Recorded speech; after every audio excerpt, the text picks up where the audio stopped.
Okay guys, welcome back to the Hat KAL. We are in week 2, and by this point you should have finished your 4 inches of your ribbed cuff.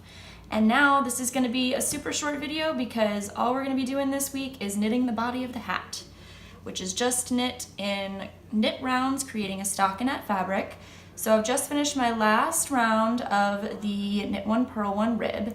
I'm going to slip my stitch marker over and just start knitting all the way around and around and around until we have 12 inches total of work.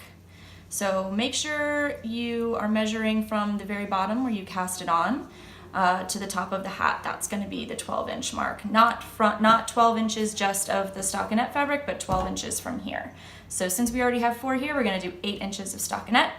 Again, it's just the knit stitch all the way around. Since we're working in the round, you don't have to purl at all. So, yep, keep going around and I will see you guys here next week.